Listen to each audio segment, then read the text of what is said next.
Mr. Speaker. Mr. Speaker, this month offers a joyful opportunity to celebrate the legendary love and leadership of President Jimmy Carter and First Lady Rosalynn Carter as they mark their 77th wedding anniversary. All Americans know of the greatness of President Carter, whose dignity, decency, and devoted public service has touched countless lives. Today, I rise to herald the many good works of First Lady Rosalynn Carter, revered leader in her own right. In a moment when there was real stigma against mental illness, Rosalynn Carter decided to make mental health one of her flagship issues. As First Lady of Georgia, she was deeply moved by the stories of Georgians who shared their struggles with mental illness or caring for a family member with a mental illness. Those stories informed her service on the Governor's Commission to improve services for the mentally and emotionally handicapped, where many of her contributions were later implemented as policy. These stories informed her service on the Governor's Commission to improve services for the mentally and emotionally handicapped, as I said. When her husband went to the White House, she served as honorary chair of the President's Commission on Mental Health, where the recommendations became the foundation for decades of change. In her compelling testimony before Congress on the landmark Mental Health Systems Act, she declared, "The mental health problems facing our country are the problems of all citizens." After leaving the White House, she founded the Mental Health Policy Initiative and Mental Health Journalism Fellowship at the Carter Center. Alongside Betty Ford, she advocated for the Paul Wellstone and Pete Domenici Mental Health Parity and Addictions Equity Act, which ensures that reimbursements for mental health are the same. Mental, physical health, no distinction. Patrick Kennedy in our House was such an important leader on this.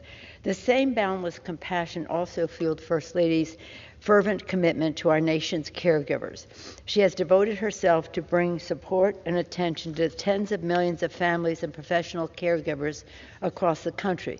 For 36 years, the Georgia Southwestern State University Rosalynn Carter Institute for Caregiving has advocated for policies to support their work. She even wrote a handbook for caregivers, Helping Yourself, Helping Others. At the same time, First Lady Carter has lent her voice to so many causes, from childhood immunization, especially among vulnerable communities, to gender justice as she fought to ratify the Equal Rights Amendment. Beloved at home, First Lady Carter is also deeply respected abroad. All are in awe of her historic visit to Latin America in 1977, where she championed human rights, democracy, and a new chapter of engagement in the region.